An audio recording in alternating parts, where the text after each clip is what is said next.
Everyone, welcome back to my blog. ಬೆಳಗ್ಗೆನೆ ready ಆಗಿದ್ದೀನಿ. ಇವತ್ತು ಸ್ವಲ್ಪ ಶಾಪಿಂಗ್ ಇದೆ, ಆಮೇಲೆ ಹೊರಗಡೆ ಹೋಗ್ತಾ ಇದೀವಿ. ಆ್ಯಂಡ್ ಇವತ್ತು ಒಂದು ಬೆಳಗ್ಗೆನೆ ವಿಡಿಯೋ ಶೂಟ್ ಮಾಡ್ಕೊಂಡೆ ನಾನು. ಯಾವುದು ಅಂತಂದ್ರೆ ಮಕ್ಕಳಿಗೆ ಸೆಟ್ಟಿಂಗ್ನ ಹೇಗೆ ಪ್ರಾಕ್ಟೀಸ್ ಮಾಡಬೇಕು ಅಂತ ಆ ವಿಡಿಯೋನ ಅಪ್ಲೋಡ್ ಮಾಡ್ತೀನಿ. ಇವತ್ತು ಹೊರಗಡೆ ಹೋಗ್ತಾ ಇದೀವಿ.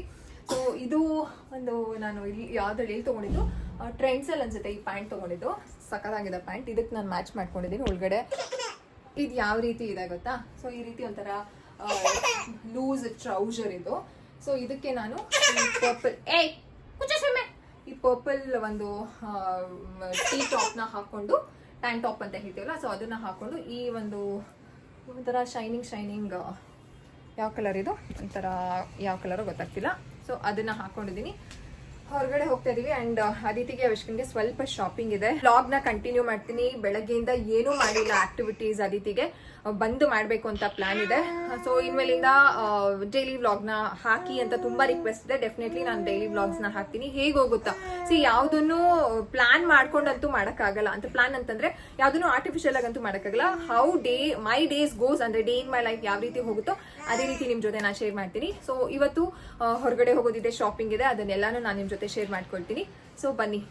ಒಂದು ಕ್ಯಾಪ್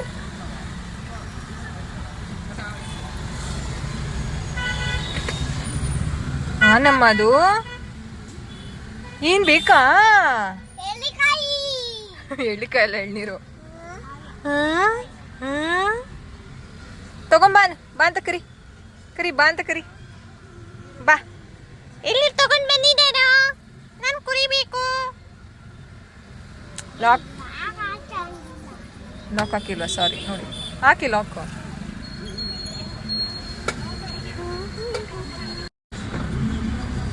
ಅದಿತಿಮಾ ಅಳ್ಳಾಡಿಸ್ಬೇಡಿ. Waiting time.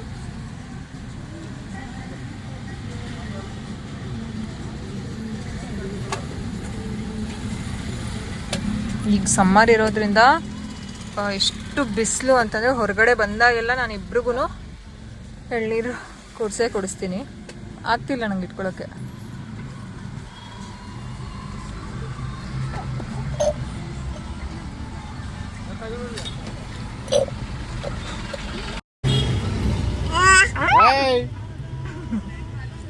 ಬಿಡು ಚಿನ್ನಿ ಕುಡಿಯಕ್ಕೆ. ನೀನ್ ಗ್ಲಾಸಲ್ಲಿ ಕುಡಿಸ್ತೀವಿ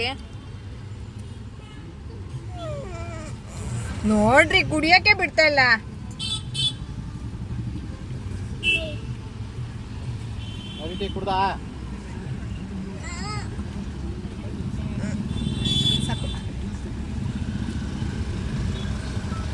ಗಂಜಿ ಇರುತ್ತಲ್ಲ, ಅದನ್ನು ನಾನು ಸ್ವಲ್ಪ ತಿನ್ನಿಸ್ತೀನಿ. ನಾನಲ್ಲ, ವೇಟ್ ಮಾಡೋದಿತಿ. ಈ ತೆಳು ಗಂಜಿ ಇದೆಯಲ್ಲ, ಸೊ ಇದನ್ನು ಮಕ್ಳಿಗೆ ಕೊಡ್ಬೋದು, ಒಳ್ಳೇದು. ತುಂಬ ಎಕ್ಸೆಸ್ ಹೀಟ್ ಆಗಿದ್ರೆ ಕಡಿಮೆ ಆಗುತ್ತೆ. ಈ ಕೈ ಹಾಕ್ಬೇಡ, ತೆಗಿಯೋ ಬಿಡೋ. ಸೊ ಎಳ್ನೀರು ಬಿಸಿಲಲ್ಲಿ ಮಕ್ಳು ಕೊಡಿ. ಬಿಸಿಲಲ್ಲಿ ಅಂತ ಅಲ್ಲ, ಎಳ್ನೀರು ಕೊಡೋದ್ರಿಂದ ಇಮ್ಯುನಿಟಿನೂ ಚೆನ್ನಾಗಿ ಡೆವಲಪ್ ಆಗುತ್ತೆ, ಒಳ್ಳೇದು. ಏನ್ ತಿನ್ನಕ್ ಬಂದಿರೋದು ಅದಿತಿ? ಕ್ಯಾರೆಟ್ ತಿನ್ನಕ್ ಬಂದಿದ್ಯಾ?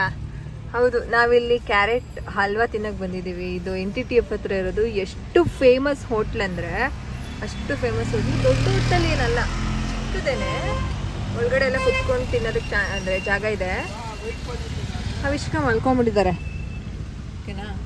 ಅದಕ್ಕೆ ಹೋಗೋಕ್ಕಾಗಲ್ಲ ಅಂತ ಅಂದ್ಬಿಟ್ಟು ಕೃವಿ ತೊಗೊಂಡು ಬರ್ತೀನಿ ಅಂತ ಹೋದ್ರು. ಇಲ್ಲಿ ಏನು ಸ್ಪೆಷಾಲಿಟಿ ಅಂದರೆ carrot halwa with ice cream ಕೊಡ್ತಾರೆ. ತುಂಬ ವರ್ಷದಿಂದ ಇದೆ ಈ ಹೋಟೆಲ್, ಸಖತ್ತಾಗಿರುತ್ತೆ. ಹೆಸರು ಭಟ್ರು ಹೋಟ್ಲು, ಫೇಮಸ್ ಫಾರ್ ಭಟ್ರು ಹೋಟ್ಲು. ಹಾಂ ಏನವ? ಹಾಂ ಏನವ? ಸೇಮ್ ಫೇನ್ಸಾ ಅಂದರೆ ಇನ್ಸ್ಟ್ರೂಮೆಂಟ್ಸಾ ಅದಿರುತ್ತಾ ಇಲ್ಲಿ? ಸೊ ಕ್ಯಾರೆಟ್ ಹಲ್ವಾ ತಿನ್ನಕ್ಕೆ ಬಂದಿದ್ದೀವಿ ಇಲ್ಲಿ. ಇಲ್ಲೇ ಹಂಗೆ ಆನ್ ದ ವೇ ಹೋಗ್ತಾ ಇದ್ವಿ. ಸೊ ಹಂಗೆ ಇಲ್ಲಿ ಹೋಗ್ಬಿಟ್ಟು ಹೋಗೋಣ, ತಿನ್ಕೊಂಡು ಹೋಗೋಣ ಅಂತ ಅಂದ್ಬಿಟ್ಟು ಹೋಗಿದ್ದಾರೆ. ಯಾರು ಹೋಗಿದ್ದಾರೆ? ನಮ್ಮ ಯಜಮಾನ್ರು. ಏನ ನಿಮ್ಮ ಯಜಮಾನ್ರಾ? ನಿಮ್ಮ ಯಜಮಾನ್ರು ಎಲ್ಲ ಆಯ್ತಾವನೋ ಗೊತ್ತಿಲ್ಲ. ಏನದು? ತುಪ್ಪದ ಮೈಸೂರು ಪಾಕ್.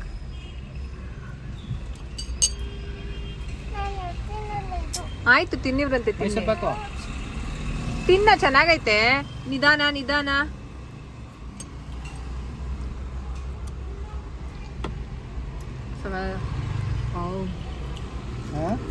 ಸಕ್ಕತ್ತಾಗಿದೆ.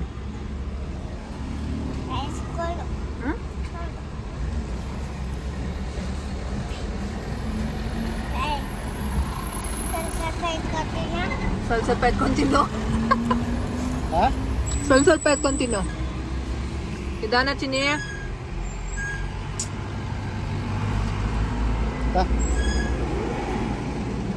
ಐಸ್ ಕ್ರೀಮ್ ಜೊತೆ ತಿನ್ಬೇಕು ಚಿನ್ನಿ, ಕ್ಯಾರೆಟ್ ಅಲ್ವಾ, ಬರೀ ಐಸ್ ಕ್ರೀಮ್ ತಿನ್ನೋದಲ್ಲ. ಸಂಜೆ ಹೆಂಗಿದ್ರು ಐಸ್ ಕ್ರೀಮ್ ಕೇಳಿದ್ದಲ್ಲ, ಇವಾಗಲೇ ಕೊಡಿಸ್ಬಿಟ್ಟಿದ್ದಾರೆ, ಫಿನಿಶ್.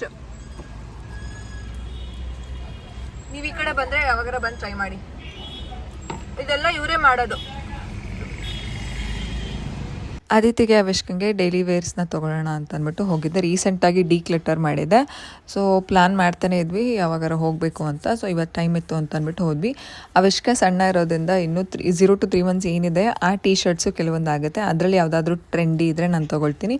ಆ್ಯಂಡ್ ಈ ಜೀನ್ಸ್ನ ನೋಡಿದೆ, ಕೆಲವೊಂದ್ಸಲ ನಾನು ಏನು ಮಾಡ್ತೀನಿ ಗೊತ್ತಾ, ಏನಾದರೂ ಕಲೆಕ್ಷನ್ಸ್ ಚೆನ್ನಾಗಿದ್ರೆ ಅದನ್ನು ತೊಗೊಂಡು ಸ್ಟೋರ್ ಮಾಡೋ ಬುದ್ಧಿ. ಲಿಫ್ಟ್ ಬೇಡ, ಅದು ಬಂದಿಲ್ಲ, ಕೆಟ್ಟೋಗ್ಬಿಟ್ಟೈತಂತೆ. ನಡೀರಿ, ನಿಧಾನಕ್ಕೆ ಇಡೀರಿ, ನಿಧಾನ. ಬ್ಯಾಗ್ ಎತ್ಕೋ, ಬ್ಯಾಗ್ ತಗೊಳ್ಳಲ್ಲ, ನಿಧಾನ. ನನಗೂ ಕ್ರೂವಿಗೂ ಇದೇ ವಿಷಯಕ್ಕೆ ಜಗಳ ಆಗ್ತಾ ಇರುತ್ತೆ. ಈ ರೀತಿ ಏನಕ್ಕೆ ತೊಗೊಂಡು ಇಟ್ಕೊಳ್ತೀಯಾ, ಯಾವತ್ತೋ ಹಾಕೋದು, ಆ ಟ್ರೆಂಡೇ ಹೋಗ್ಬಿಡುತ್ತೆ ಅಂತ. ಬಟ್ ನನಗೆ ಅದು ಮಿಸ್ ಮಾಡೋಕ್ಕಾಗಲ್ಲ. ಕೆಲವೊಂದು ಸಲ ತೊಗೊಳ್ತೀನಿ, ಕೆಲವೊಂದು ಸಲ ಅವ್ರು ಹೇಳಿದ್ರು ಅಂತ ಸುಮ್ಮನೆ ಆಗ್ತೀನಿ. ಅಂದರೆ ಇಲ್ಲಿ ಏನು ಗೊತ್ತಾ, ಇಲ್ಲಿ ಅನ್ನಪೂರ್ಣೇಶ್ವರಿ ನಗರಲ್ಲೂ ಈ ಹೋಮ್ ಕಲೆಕ್ಷನ್ ಇದೆ. ಅಲ್ಲಿ ಅಷ್ಟು ನನಗೆ ಸ್ಯಾಟಿಸ್ಫ್ಯಾಕ್ಷನ್ ಆಗಲ್ಲ ಕಲೆಕ್ಷನ್ಸು. ಬಟ್ ಇಲ್ಲಿ ಪೀಣ್ಯ ಹತ್ರ ಕಲೆಕ್ಷನ್ಸ್ ನನಗೆ ಚೆನ್ನಾಗಿದೆ ಅಂತ ಅನಿಸುತ್ತೆ. ಅದಕ್ಕೋಸ್ಕರ ಹೋಮ್ ಕಲೆಕ್ಷನ್ಸ್ಗೆ ಹೋಗಬೇಕು ಅಂತಂದರೆ ಪೀಣ್ಯಾಗೆ ಹೋಗ್ತೀನಿ ಜಾಸ್ತಿ ಪರ್ಚೇಸ್ ಇದ್ದರೆ. ಎಮರ್ಜೆನ್ಸಿಗೆ ಅಂತಂದರೆ ಇಲ್ಲಿ ಅನ್ನಪೂರ್ಣೇಶ್ವರಿ ನಗರ್ಗೆ ಹೋಗ್ತೀನಿ. ಅವರಿಬ್ಬರಿಗೆ ನಾವು ಶಾಪಿಂಗ್ ಮಾಡಬೇಕು ಅಂತ ಪ್ಲ್ಯಾನ್ ಇಟ್ಕೊಂಡು ಹೋಗಿದ್ದರಿಂದ ನಾನೇನು ನಂದೂ ನೋಡಲಿಲ್ಲ, ಕ್ರೂವಿದೂ ನೋಡಲಿಲ್ಲ. ಸೊ ಅವರಿಬ್ರದನ್ನೇ ನೋಡಿಕೊಂಡು ಶಾಪಿಂಗ್ ಮಾಡ್ಕೊಂಡು ಮನೆಗೆ ಬಂದಿದ್ದು. ಆ್ಯಂಡ್ ಯಾರೋ ನಮ್ಮ ಫಾಲೋವರ್ಸು ಸಿಕ್ಕಿದ್ರು, ಎಷ್ಟು ಚೆನ್ನಾಗಿ ಮಾತಾಡಿದ್ರು ಗೊತ್ತಾ. ಎಷ್ಟು ಅಂದರೆ ಏನು ಗೊತ್ತಾ, ನಾವೆಷ್ಟು ಯೂನಿವರ್ಸ್ಗೆ ಗ್ರ್ಯಾಟಿಟ್ಯೂಡ್ ತೋರಿಸ್ತೀವೋ, ಯೂನಿವರ್ಸ್ ನಮಗೂ ಅದು ಅಂದರೆ ರಿವರ್ಸ್ ಮಾಡುತ್ತೆ ಅನ್ನೋದಕ್ಕೆ ಎಷ್ಟು ಸಾಕ್ಷಿ ಅಂತಂದರೆ ನಂಗೆ ತುಂಬ ಗ್ರ್ಯಾಟಿಟ್ಯೂಡ್ ಇದೆ. ಸೊ ನಾನು ಅದನ್ನು ಯಾವಾಗಲೂ ಹೇಳ್ತಿರ್ತೀನಿ ಯೂನಿವರ್ಸ್ಗೆ ಥ್ಯಾಂಕ್ ಯು ಅಂತ. ಸೊ ಅವ್ರು ಎಷ್ಟು ಪ್ರೀತಿಯಿಂದ ನನ್ನ ಮಗು ಏನು ಆರೋಗ್ಯವಾಗಿದೆ ಅದಕ್ಕೆ ನೀವೇ ಕಾರಣ ಅಂತೆಲ್ಲ ಹೇಳಿದ್ರ, ಎಷ್ಟು ಖುಷಿ ಆಯಿತು ಗೊತ್ತಾ. ಇವಾಗ ಶಾಪಿಂಗ್ ಆಯಿತು, ಚೆನ್ನಾಗಿ ಕಲೆಕ್ಷನ್ಸ್ ಓಕೆ ತುಂಬ ಏನು ಇದೆ ಇಲ್ಲ. ಮನೆ ಹತ್ರ ಹಾಕೋದಕ್ಕೆ ಕಲೆಕ್ಷನ್ ಚೆನ್ನಾಗಿ ಸಿಕ್ತು. ನನಗೇನು ಅಂತಂದರೆ ಪ್ಯಾಂಟ್ಗಳು ಸಿಕ್ತು. ನಂಗೆ ತುಂಬ ಬೇಕಾಗಿದ್ದಿದೆ ಪ್ಯಾಂಟು. ಯಾಕಂತಂದರೆ ಆದಿತ್ಯಗೆ ಡ್ಯಾನ್ಸ್ ಕ್ಲಾಸ್ಗೆ ಟೀ ಶರ್ಟ್ ಇದೆ, ಪ್ಯಾಂಟ್ ಇಲ್ಲ. ಅಲ್ಲೊಂದು ಟ್ರ್ಯಾಕ್ ಪ್ಯಾಂಟ್ ಹೇಳಿದ್ರು, ಬಟ್ ನಂಗೆ ಅದು ಇಷ್ಟ ಆಗಲಿಲ್ಲ. ಅದಕ್ಕೋಸ್ಕರ ದಿನಾಗ್ಲೂ ನಾನು ಚೆನ್ನಾಗಿರೋ ಪ್ಯಾಂಟು ಹುಡುಕ್ತಾ ಇದ್ದೆ. ಆನ್ಲೈನಲ್ಲಿ ನೋಡಿದೆ, ಬಟ್ ಆನ್ಲೈನಲ್ಲಿ ಸೈಜ್ ಗೊತ್ತಾಗಲ್ಲ ಅಲ್ವಾ.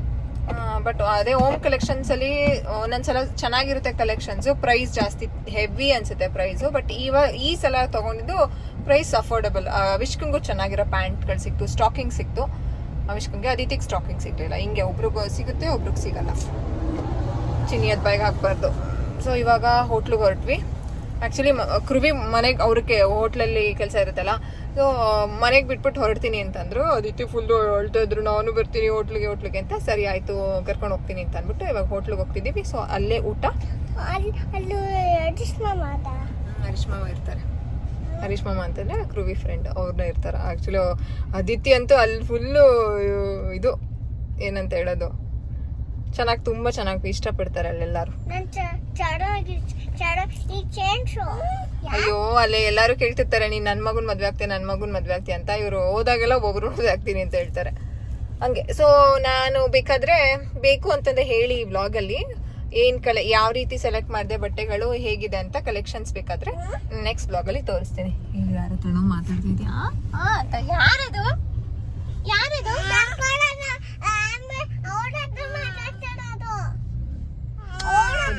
ಗೊಂಬೆ ಅವಿಷ್ಕ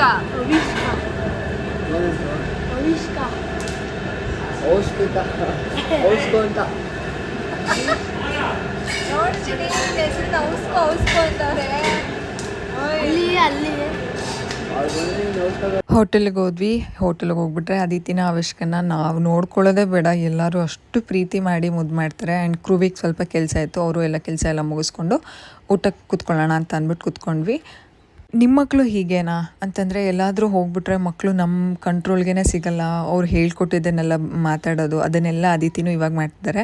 ರೀಸೆಂಟಾಗಿ ಸಚ್ಚು ಪಾಪು ಅಂತ ಕೇಳಿರ್ತೀರಲ್ಲ, ಅವರು ಒಂದು ಇನ್ಫ್ಲುಯೆನ್ಸರ್, ಅವರು ತುಂಬ ಇವಾಗ ಕ್ಲೋಸ್ ಆಗಿದ್ದಾರೆ. ಡಾನ್ಸ್ ಕ್ಲಾಸ್ ಹತ್ರನೇ ಅವ್ರ ಮನೆ ಇರೋದು, ತುಂಬ ದಿನದಿಂದ ಇನ್ವೈಟ್ ಮಾಡ್ತಿದ್ರು. ಸೊ ಒಂದು ದಿನ ಹೋದಾಗ ಅದಿತಿಗೆ ಅವರು ತುಂಬ ಸಚ್ಚು ಏನಿದ್ದಾರೆ ಅವ್ರು ತುಂಬ ರೇಗಿಸ್ತಿದ್ರು. ಅದಿತಿ ಅಂತೂ ಸಖತ್ತು ರಡ್ಗಡಾಗಿ ಹೇಗೆ ಅಂತಂದರೆ ಅವರು ವೀಡಿಯೋ ಅಪ್ಲೋಡ್ ಮಾಡಿದ್ದಾರೆ, ಒಂದ್ಸಲ ಹೋಗಿ ಚೆಕ್ ಮಾಡಿ. ಸೊ ಆಬ್ವಿಯಸ್ಲಿ ನಮ್ಮದು ನಾನ್ ವೆಜ್ ಹೋಟೆಲ್ ಆಗಿರೋದ್ರಿಂದ ನಾನ್ ವೆಜ್ಜೇ ಊಟ. ಅದಿತಿನೂ ಕೂತ್ಕೊಂಡು ಊಟ ಮಾಡ್ತಿದ್ರು. ಅವಿಷ್ಕಂಗೆ ನಾವು ನಾನ್ ವೆಜ್ ಕೊಡೋಲ್ಲ ಅಲ್ವಾ, ಸೊ ಅವಿಷ್ಕನ್ನ ಬೇರೆ ಅಂದರೆ ಅಲ್ಲಿರೋರು ಎತ್ಕೊಂಡಿದ್ರು. ತುಂಬ ಚೆನ್ನಾಗಿ ನೋಡ್ಕೋತಾರೆ ಅದಿತಿನ ಅವಿಷ್ಕನ ಅಂತೂ, ಅದರಲ್ಲಿ ಏನು ಎರಡು ಮಾತಿಲ್ಲ, ಸಖತ್ ಪ್ರೀತಿ ಕೊಡ್ತಾರೆ. ಅದೇ ಹೇಳೋದಲ್ವ, ದೇವರು ಕೊಟ್ಟಿರ್ತಾನೆ ಅನಿಸುತ್ತೆ, ನಮ್ಮವ್ರು ಇದ್ದೂ ಇಲ್ಲದೇ ಇದ್ದಾಗ ಅಂದರೆ ಕೊಟ್ಟಿರ್ತಾನೆ ಪ್ರೀತಿ ಮಾಡೋರ್ನು. ಸೊ ಅದರಲ್ಲಿ ನಾನು ಲಕ್ಕಿ ಅಂತ ಅನಿಸುತ್ತೆ. ಹೋಟೆಲ್ಗೆ ಹೋಗ್ಬಿಟ್ರೆ ತುಂಬ ಚೆನ್ನಾಗಿ ಹುಡುಗರೆಲ್ಲ ಇಷ್ಟಪಡ್ತಾರೆ. ಆಮೇಲೆ ಅಲ್ಲೇ ಒಂದು ಸ್ಟೋರ್ ರೂಮ್ ಥರ ಇದೆ, ಅಲ್ಲಿ ಅದಿತಿನ ಮತ್ತು ಅವಿಷ್ಕನ ಇಬ್ಬರನ್ನು ಮಲಗಿಸ್ತಿದ್ದೆ. ಫಸ್ಟ್ ಅದಿತಿನ ಮಲಗಿಸ್ಬಿಟ್ರೆ ಆಮೇಲೆ ಅವಿಷ್ಕನ ಫೀಡ್ ಮಾಡಿಸಿ ಮಲಗಿಸೋದು ಈಸಿ ಅಂತ. ಸೊ ನೀವು ಮೇ ಬಿ ಇದೇ ರೀತಿ ಫೇಸ್ ಮಾಡ್ತಿರ್ತೀರಲ್ಲ, ಮಕ್ಕಳನ್ನ ಎಲ್ಲರೂ ಕರ್ಕೊಂಡು ಹೋಗ್ಬಿಟ್ಟಾಗ ನಮ್ಮ ಮಾತು ಕೇಳಲ್ಲ. ಅದೇ ರೀತಿ ಈಗ ಆಗ್ತಾಯಿದೆ. ನಾನು ಅದಿತಿಲಿ ಸ್ವಲ್ಪ ದಿನದಿಂದ ಎಕ್ಸ್ಪೀರಿಯೆನ್ಸ್ ಮಾಡ್ತಿದ್ದೀನಿ. ನಂಗೆ ಇನ್ನೊಂದು ಏನು ಭಯ ಅಂತಂದರೆ ಆ ಥರ ಅಂದರೆ ಆ ಟೈಮಲ್ಲಿ ಮಕ್ಕಳನ್ನ ರೇಗಿಸ್ತಾರಲ್ಲ, ಆ ಟೈಮಲ್ಲಿ ಏನಾದರೂ ನಮ್ಮ ಮಕ್ಕಳು ಅವ್ರಿಗೇನಾದರೂ ಮಾತಾಡಿ ಹರ್ಟ್ ಮಾಡಿಬಿಡ್ತಾರ ಅಂತ ಭಯ ಆಗುತ್ತೆ. ಬಟ್ ಆಮೇಲೆ ಯೋಚನೆ ಮಾಡ್ತೀನಿ, ಮಕ್ಕಳೇ ಅಲ್ವಾ, ಮಕ್ಕಳಿಗೆ ಏನು ಗೊತ್ತಿರುತ್ತೆ, ಏನು ಮಾತಾಡಬೇಕು ಏನು ಮಾತಾಡಬಾರ್ದು ಅಂತ. ಆಮೇಲೆ ಸುಮ್ಮನೆ ಆಗ್ತೀನಿ. ಆಮೇಲೆ ಮನೆಗೆ ಬಂದಾಗ ಹೇಳ್ತೀನಿ ಆ ಥರ ಎಲ್ಲ ಮಾಡಬಾರ್ದು ಕಂದ. ಆ್ಯಂಡ್ ಇವಾಗ ಏನು ಮಾಡ್ತಿದ್ದೀನಿ ಅಂತಂದರೆ ಮುಂಚೆನೇ ಹೇಳ್ಕೊಂಡು ಹೋಗ್ತೀನಿ ಆ ರೀತಿ ಎಲ್ಲ ಮಾಡಬಾರ್ದು ಅಂತ. ಆ್ಯಂಡ್ ನಿದ್ದೆ ಮಾಡಿ ಎದ್ರು ಅದಿತಿನ ಗೇನ್ ಎತ್ಕೊಂಡು ಆಮೇಲೆ ಹೊರ್ಗಡೆ ಹೋಗ್ಬಿಟ್ರೆ ಎಲ್ಲರೂ ಚಾಕ್ಲೇಟ್ ಕೊಡೋದಂತೆ, ಬಿಸ್ಕೆಟ್ ಕೊಡೋದಂತೆ. ಇದಿದೆ ಅದಿತಿಗೇನು ಡಿಲೇಡ್ ಗ್ರಾಟಿಫಿಕೇಷನ್, ಇವಾಗ ಬೇಡಕ್ಕಂದ್ರೆ ಇವಾಗ ಒಂದು ಪೀಸು ತಿರ್ಗಾ ನಾಳೆ ಒಂದು ಪೀಸ್ ಅಂತಂದರೆ ಶೀಸ್ ಓಕೆ ಎತ್ಕೊಂಡು ಆರಾಮಾಗಿ ಓಡಾಡ್ತಿದ್ರು. ಆ್ಯಂಡ್ ನಾವು ಮನೆಗೆ ಬಂದಿದ್ದೇನೆ 10 ಗಂಟೆ ಮೇಲಾಗಿತ್ತು. ಆ್ಯಂಡ್ ಅವರಿಬ್ರಿಗೂ ಡ್ರೆಸ್ ತೊಗೊಂಡು ಹೋಗಿದ್ದೆ, ಚೇಂಜ್ ಮಾಡಿಕೊಂಡು ಫ್ರೆಶ್ ಅಪ್ ಆಗಿ ಅಲ್ಲೇ ಊಟ ಮಾಡ್ಕೊಂಡು ಬಂದಿದ್ದು. ಇದಾಗಿತ್ತು ಇವತ್ತಿನ ಒಂದು ವ್ಲಾಗ್. ಇಷ್ಟ ಆಗಿದೆ ಅಂತ ಅಂದ್ಕೊಂಡಿದ್ದೀನಿ. ಸೊ ನೀವು ನಿಮ್ಮ ಮಕ್ಕಳ ಜೊತೆ ಇದೇ ರೀತಿ ಫೇಸ್ ಮಾಡ್ತಿದ್ರೆ ಕಾಮೆಂಟಲ್ಲಿ ಹೇಳಿ, ಯಾವ ರೀತಿ ವರ್ಕ್ ಮಾಡ್ತಿದ್ದೀರಾ ಅಂತ ಹೇಳಿ. ನನಗೂ ಇದು ಒಂಥರ ಹೊಸದಾಗಿರೋದ್ರಿಂದ I am also like figuring out. ನನಗೇನಾದರೂ easy technique and best techniques ಏನಾದರೂ ಸಿಕ್ಕಿದ್ರೆ ಯಾವ ರೀತಿ ಇದನ್ನು ವರ್ಕ್ ಮಾಡಬೇಕು ಅಂತಂದರೆ ನಾನು ವ್ಲಾಗ್ಸಲ್ಲಿ ನಿಮ್ಮ ಜೊತೆ ಶೇರ್ ಮಾಡ್ತೀನಿ. ಸೊ ಇಷ್ಟ ಆಗುತ್ತೆ ಅಂತ ಅಂದ್ಕೊಂಡಿದ್ದೀನಿ. ನೀವೇನೋ ಚಾನಲ್ನ ಸಬ್ಸ್ಕ್ರೈಬ್ ಮಾಡ್ಕೊಳ್ಳಿ, ಫಸ್ಟ್ ಟೈಮ್ ನನ್ನ ವೀಡಿಯೋಸ್ನ ನೋಡ್ತಿದ್ದೀರಾ ಅಂತಂದರೆ ಸಬ್ಸ್ಕ್ರೈಬ್ ಮಾಡ್ಕೊಳ್ಳಿ. ಸಿಗೋಣವಾ, ಬಾಯ್.